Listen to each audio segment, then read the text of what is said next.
Good morning all of you. आज का हमारा टॉपिक है बच्चों डिसलेक्सिया के एजुकेशनल प्रोग्राम्स। ठीक है, मैंने आपको पढ़ने के लिए कहा था कि घर से पढ़कर आना। आप लोग पढ़कर आए हो? हाँ जी, सारे बच्चे नहीं पढ़कर आए। चलिए कोई बात नहीं, आज हम इसके बारे में डिस्कस करेंगे कि एजुकेशनल प्रोग्राम्स इसमें क्या है। मेन इसका मीनिंग आप लोगों को समझ आ गया? ठीक है बेटा, इसका मेन मीनिंग हमारा किससे है? पढ़ने में दिक्कत आने से। ठीक है, कि जो हमारे शब्द हैं बच्चे इसमें क्या करते हैं, शब्दों को गलत पढ़ते हैं। ठीक है, शब्दों को पढ़ने में हड़बड़ाहट करते हैं। जो शब्द लिखा होता है उसकी जगह कोई दूसरा शब्द बोल जाते हैं। जैसे मैंने आपको बताया था साल लिखा होता है उसको वास बोल जाते हैं। इस तरह से इसमें क्या है, जब सबसे ज़्यादा दिक्कत पढ़ने में आती है बच्चों को। ठीक है बेटा, तो इससे हमारे रिलेटेड प्रोग्राम्स कौन कौन से हैं, ऐसे कौन से प्रोग्राम्स हैं जिससे ये बच्चों की दिक्कत ख़त्म हो जाए। तो इसके लिए हमारे बहुत सारे प्रोग्राम्स हैं। ठीक है बेटा, सबसे पहले है आपका, हमें जो प्रोग्राम इसके लिए बेटर है, development of reading skill. Reading में क्या होता है कि बच्चों का पठन कौशलों का विकास, बच्चों को रीडिंग में, पढ़ने में एक्सपर्ट बनाना चाहिए। ठीक है बेटा, अगर उनको दिक्कत है पढ़ने में, वर्ड्स को समझने में, तो उनको क्या करना चाहिए कि पढ़ने लिखने और जो हमारा मैथमेटिक्स को जो वो होती हैं हमारी उसकी डेफिनेशन होती हैं, उसको क्या होना चाहिए, उसका प्रॉपर वे से उनको ज्ञान देना चाहिए। ठीक है, कि वो प्रैक्टिस करें बार बार उनको पढ़ के। ठीक है बेटा, सबसे पहले है हमारा रीडिंग स्किल। उसके बाद है हमारा कि हमारा एम्फेसिस ऑन ओरल वर्क। उनको क्या होना चाहिए, मौखिक कार्य पर भी बल देना चाहिए। ठीक है, अगर वो पढ़ेंगे नहीं, बार बार प्रैक्टिस नहीं करेंगे, तो उनको क्या है, दिक्कत आती है। तो इसलिए उनके जो वर्क हैं, उनको पढ़ाने में, उनको रीडिंग कराने में, उनको कार्य करवाने में बहुत ज़्यादा क्या होना चाहिए, उस पर प्रेशर डालना चाहिए कि बच्चों को ये समझ में आ जाए। ठीक है, तो मेन उनको क्या है, ओरल वर्क करवाना चाहिए।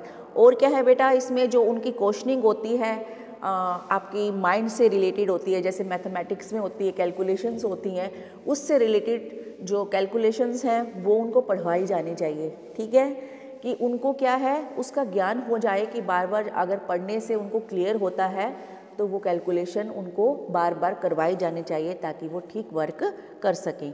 ठीक है बेटा, और क्या है इनका कि जो हमारी बड़ी सीनियर्स क्लासेस होती हैं उसमें जो बालकों में क्या होती है कि फिनोसिस और अक्षरों की जो आकृति होती है उसके बारे में उनको समझाना चाहिए। ठीक है, कि बच्चों कि ये आपकी इस तरह की आकृति इस चीज़ के लिए यूज़ की जाती है ताकि बच्चों के माइंड में वो सेटअप हो जाए। ठीक है बेटा, तो इस चीज़ का भी उनको ज्ञान देना चाहिए।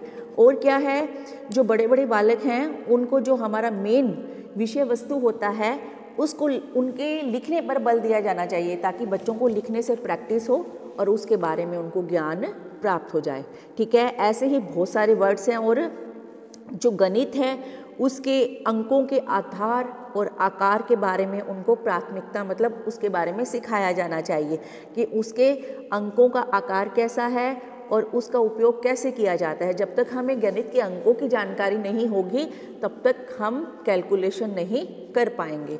तो बच्चों को इसकी जानकारी भी दी जानी चाहिए। ठीक है बेटा, और क्या है, वर्तनी जो हमारी स्पेलिंग्स होती हैं उसकी मिस्टेक पर भी बच्चों का खास ध्यान रखना चाहिए, तथा इससे संबंधित जो हमारी उपयुक्त यंत्र रचना होती है, मैकेनिज्म, उसको पर भी मतलब खास ध्यान देना चाहिए कि बच्चों को सही ढंग से क्लियर करवा दिया जाए और बच्चों को उसके बारे में ज्ञान प्राप्त हो जाए। और जो बच्चे धीरे धीरे पढ़ना लिखना सीखते हैं उसके बारे में बच्चों को सिखाया जाए, उनके ज्ञान में वृद्धि की जाए और उनको पढ़ने का सही ढंग सिखाया जाए कि कैसे पढ़ना है, कैसे अक्षरों का ज्ञान करना है, इसके बारे में उनको प्रॉपर जानकारी दी जाए। ठीक है बेटा, तो इसमें यही बताया गया है, मेन पढ़ने पर फोकस किया गया है कि पढ़ना बच्चों को कितने अच्छे से सिखाया जाए इसके बारे में बताया गया है। ठीक है, और मेन क्या है, जो मैथ की कैलकुलेशन है उसके बारे में कि बच्चों को इसमें ज़्यादातर दिक्कत किस में आती है, मैथ की कैलकुलेशंस करने में वो गलत कर देते हैं। ठीक है, मेन क्या है, पढ़ना लिखना और मैथ की कैलकुलेशन गलत करते हैं, जिससे ज़्यादा दिक्कत आती है बच्चों को पढ़ने लिखने में। और इसलिए उनको क्या है, इस बारे में प्रॉपर ज्ञान देना चाहिए ताकि उनका जो गलतियां हैं पढ़ने, अक्षरों को पढ़ने में, वो दिक्कत ख़त्म हो जाए। ठीक है। और क्या है बेटा कि उनके जो आपस में सोसाइटी के जो रिलेशंस हैं उसके बारे में भी उनको प्रोत्साहन करना चाहिए। कहने का मतलब कि जो उनके सोसाइटी के साथ, अपने पेरेंट्स के साथ लिंक्स होते हैं वो अच्छे होने चाहिए। अगर अच्छे लिंक होंगे तो वो आपस में बातचीत करेंगे, उनका कम्युनिकेशन गैप नहीं बढ़ेगा। कम्युनिकेशन गैप नहीं बढ़ेगा तो वह बहुत कुछ सीख जाएंगे और आपस में सामंजस्य बनाए रखेंगे। इसलिए क्या होता है कि पाठ्यक्रम और जो हमारी उससे रिलेटेड बहुत सारी प्रोग्राम्स होते हैं उसमें बालकों को क्या होना चाहिए, पार्टिसिपेट करना चाहिए ताकि वो समाज से पिछड़े ना और समाज में इंक्लूड रहें और अपने ज्ञान पर सही उनको फोकस कर पाएँ। ठीक है बेटा। तो यही बताया गया है कि हमारे जो एजुकेशनल प्रोग्राम्स हैं उसके बारे में हमें खास ध्यान रखना चाहिए और इन बच्चों के ऊपर फोकस करना चाहिए। इनको अच्छे से पढ़ाया जाना चाहिए, वर्ड्स को सिखाना चाहिए और बार बार उसके ऊपर फोकस रखना चाहिए कि वो वर्ड बार बार बोलें जिसमें इनको दिक्कत आ रही है और अपनी प्रतिभा, अपने टैलेंट को दिखाएं। ठीक है। हर बच्चे में कोई ना कोई टैलेंट होता है, ऐसा नहीं है कि किसी बच्चे में कोई टैलेंट नहीं होता। मान लीजिए किसी बच्चे में कोई दिक्कत है तो इसका मतलब ये नहीं है कि उसमें टैलेंट नहीं होगा। टैलेंट है उस बच्चे में, बस है उसको दिखाने की ज़रूरत। क्या है? बच्चे के टैलेंट को दिखाने की, उजागर करने की। तो अगर हम इन चीज़ों पर फोकस करेंगे, अपने प्रोग्राम बनाएंगे एजुकेशनल, तो बच्चे की जो ये बीमारी है डिसलेक्सिया, ये ठीक हो जाएगी और उनको आगे चलकर दिक्कत नहीं आएगी। ठीक है बेटा। तो इससे ये रिलेटेड क्या थे हमारे जो डिसलेक्सिया के प्रोग्राम्स वगैरह थे, इसके बारे में हमें दिक्कत क्या है इससे नहीं आएगी। ठीक है। ये हमारे प्रोग्राम से। सेकंड आपका आता है डिस्ग्राफिया। ये भी एक प्रकार के बच्चों की जो उसमें पढ़ने में दिक्कत थी, इसमें क्या है बच्चों को लिखने में। ठीक है। मेन इसमें क्या आती है दिक्कत बच्चों को लिखने में, ये भी क्या है एक लर्निंग का जो सीखने का प्रकार है कि इसमें बच्चों को किस तरह से दिक्कत आती है। तो डिस्ग्राफिया में क्या होता है, जो असमर्थ बालक होते हैं ये उसका दूसरा प्रकार है और इसमें बच्चों को सबसे ज़्यादा दिक्कत लिखने की बाध्यता आती है। ठीक है। तो इसमें क्या है, अपने विचारों को जब वो लेखनीबद्ध करते हैं तो उसमें वो लिखने में कठिनाई का अनुभव करते हैं। ठीक है बेटा, क्लियर हो गया। इस तरह के बच्चों को लिखने में सबसे बड़ी दिक्कत आती है। जो भी उनको अपने विचारों को लेखनीबद्ध करना होता है, लिखना होता है, तो उसमें सबसे बड़ी कठिनाई का अनुभव करते हैं। और क्या है, सबसे ज़्यादा दिक्कत कैसे आती है इनको लिखने में कि अगर बच्चों को वर्ड दे दिया जाता है और बता दिया जाता है कि आप ये वर्ड लिखो, तो बच्चे क्या करेंगे, उस वर्ड को हिचकिचाएंगे लिखने में। ठीक है। तो उनको दिक्कत आएगी और इसके बारे में उनको बताना पड़ेगा कि बच्चों को कैसे दिक्कत आ रही है। तो इसका मेन क्या है, लिखने में बच्चों को मेन फोकस है कि उसमें दिक्कत आएगी। ठीक है बेटा, ये हमारा सेकंड है। यहाँ पे लिखो बेटा एक बार चौक से, डिस्ग्राफिया। कोई बात नहीं, आओ ये सेकंड पॉइंट लिख दो इसका। फर्स्ट है हमारा डिसलेक्सिया, सेकंड है हमारा डिस्ग्राफिया। लिखिए क्योंकि बच्चे कंफ्यूज हो जाएंगे। इधर से आओ बेटा।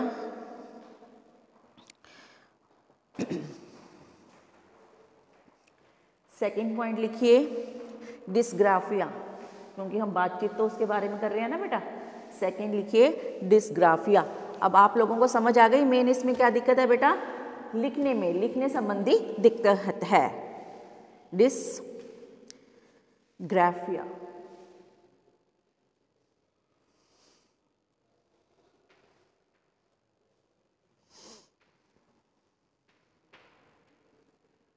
बैठिए। हाँ जी। तो और क्या दिक्कत आती है, वर्डों को लिखने के संबंध के साथ साथ उनको पेंसिल पकड़ने में। ठीक है।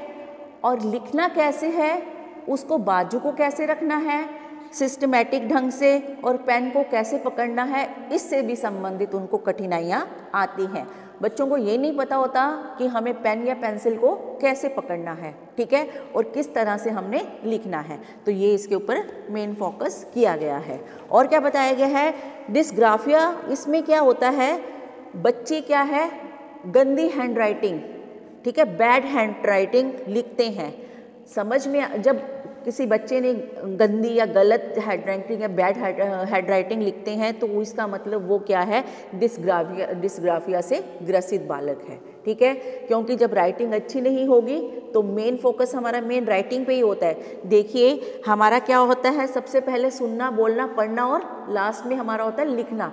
लिखने की राइटिंग हमारी, अगर लिखना सही होगा तो हम सही विचारों को प्रकट कर सकेंगे। अगर हमें लिखना नहीं आएगा तो हम अपने विचारों को सही ढंग से प्रकट नहीं कर सकेंगे। इसलिए लिखना बहुत ही आवश्यक है। तो इसलिए बालकों को क्या है, इसमें घर के लिए भी कार्य दिया जाता है लिखने का, रिटन वर्क। आप लोगों ने देखा होगा जैसे छोटे बच्चों को क्या है, घर के लिए काम, होमवर्क मिलता है, क्लास वर्क भी मिलता है, बच्चे क्लास में काम करते हैं, उसके बाद बच्चों को होमवर्क मिलता है। बच्चे क्या करते हैं, होमवर्क का मतलब घर का काम करके आना है, तो उसमें रिटन वर्क दे दिया जाता है। रिटन वर्क से क्या है, बच्चे जो भी त्रुटि करते हैं, स्पेलिंग मिस्टेक करते हैं, उसके बारे में पता चलता है और उसको क्या है, हम बार बार लिखवा सकते हैं, बच्चों से प्रैक्टिस करवाएंगे ताकि उस दिक्कत को वो ख़त्म किया जाए जो हमारी डिस्ग्राफिया की दिक्कत है। ठीक है बेटा, तो इसमें क्या किया जाता है, जो उनकी भद्दी हैंड राइटिंग है, उनको उंगलियों का कैसे पकड़ना है, पेन को कैसे पकड़ना है, इस बारे में जानकारी प्राप्त की जाती है और उनकी इस जो दिक्कत को दूर किया जाता है। ठीक है, इसमें पेरेंट्स भी आ जाते हैं कि पेरेंट्स, टीचर्स के साथ साथ पेरेंट्स भी बच्चों का ध्यान रखते हैं। अगर ये हैंड राइटिंग गंदी कर रहे हैं कि गलत कर रहे हैं तो उनका, बच्चों के साथ साथ उनके पेरेंट्स भी इसका ध्यान रखते हैं। अब है इसका कैरेक्टरिस्टिक्स ऑफ डिस्ग्राफिया। अब इसकी विशेषताएं और लक्षण एक ही बात है बेटा, तो इसकी क्या क्या है, इसमें मेन किस किस चीज़ पर फोकस किया जाता है। इसमें है सबसे पहले आपका problem of form letters on right with in A defined space. निश्चित स्थान में अक्षर एवं शब्द लिखने में कठिनाई, कि बच्चों को जो शब्दों को बताया जाता है लिखने के लिए उसमें कठिनाई का अनुभव करते हैं ये बच्चे जो इस बीमारी से, डिस्ग्राफिया की बीमारी से ग्रसित होते हैं। तो उनको शब्दों के बारे में नहीं पता होता कि शब्दों को कैसे लिखना है। जो लेटर्स होते हैं, अल्फ़ाबेट्स के मेन लेटर्स होते हैं, उनको लिखना उनको ढंग से नहीं आता, तो उल्टे पुल्टे लिख देते हैं, डिस्टेंस बीच में ज़्यादा कर देते हैं। तो ये भी एक बहुत बड़ा दिक्कत है जो बच्चों में हमें दूर करनी चाहिए। सेकंड है, और क्या दिक्कत आती है, उनको difficulty of spelling and expression of throw on paper. जो बच्चों को अपने भावों को व्यक्त करने के लिए, जो विचारों को व्यक्त करने के लिए हमारे सामने समस्याएं आती हैं, मेन उनकी स्पेलिंग की आती हैं कि उनको पता नहीं चलता कि हम अपने विचारों और भावों को कैसे व्यक्त करें। ठीक है, क्योंकि लिखने में उनको दिक्कत आती है और जब उनको लिखने में दिक्कत आती है तो वो अपने विचारों और जो मेन हमारे लेखन द्वारा भावों को व्यक्त नहीं कर पाते। ठीक है, तो इसलिए ये भी एक बहुत बड़ी प्रॉब्लम है। और क्या है, थर्ड है आपका awkward and cramped pencil grip. जो पकड़ने का पेंसिल का ढंग होता है, पेन या पेंसिल का ढंग होता है, वो सही नहीं होता। कई बच्चे क्या, हमें पेंसिल एक ढंग से पकड़नी होती है, पेन जैसे अब हम पकड़ रहे हैं, बच्चे कई बार ऊपर से पकड़ लेते हैं, कई बार बिल्कुल ही पास से पकड़ लेते हैं, कई बार टेढ़ा पकड़ लेते हैं, तो ये क्या है, गलत तरीके हैं। तो इसलिए ये भी एक बहुत बड़ी दिक्कत है जो हमारे बच्चों के सामने आती है। तो ये जो बच्चे इस तरह से पकड़ते हैं, इसका मतलब डिस्ग्राफिया की प्रॉब्लम से वो ग्रसित हैं। ठीक है बेटा, और क्या बताया गया इसमें, अक्षरों के आकार के समझने में कठिनाई, inability to understand the relative size of letters. जो वर्ड्स के आकार होते हैं उसमें समझने में इनको कठिनाई आती है। ठीक है, कई बार क्या होता है, हमारे सेम अक्षर्स होते हैं, मिलते जुलते होते हैं, तो उसको वो एक जैसा ही समझ लेते हैं। ठीक है, फॉर एग्जाम्पल हम कोई भी वर्ड लेते हैं, मान लीजिए डी लिया और बी लिया हमने, ठीक है, तो उसको वो क्या है, सेम समझ लेते हैं, जिसके के कारण वो बोलते हैं, जब बच्चों को मतलब वो शब्दों को बोलते हैं तो वो क्या है, गलत भी पढ़ लेते हैं। ठीक है, तो ये भी एक बहुत बड़ी दिक्कत है। अक्षरों के आकार को समझने में उनको कठिनाई आती है कि ये वर्ड कौन सा, ये वर्ड या अक्षर कौन सा है। और क्या है, poor spacing between the words. जो एक डिस्टेंस होता है वर्ड्स के बीच में, वो उनको प्रॉपर नहीं पता होता कि दो वर्ड के बीच में हमें कितना डिस्टेंस रखना है। कई बार हमारा वर्ड एक होता है लेकिन बच्चे उसको अलग अलग वर्ड बना देते हैं और कितना डिस्टेंस रखना है वो बच्चों को पता नहीं होता। ठीक है बेटा।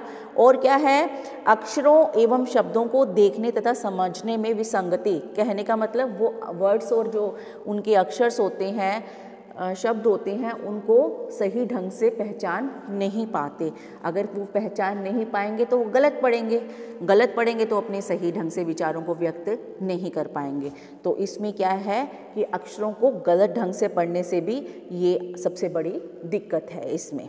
ठीक है। नेक्स्ट है कि जो शुद्ध वर्तनी है वो लिखी गई है वो पढ़ने में असमर्थ होते हैं।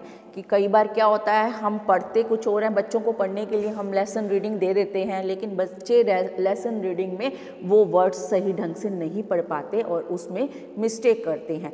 जब वो वर्ड नहीं सही पढ़ पाएंगे तो उनके विचारों को समझने में हमें दिक्कत आएगी। ठीक है बेटा।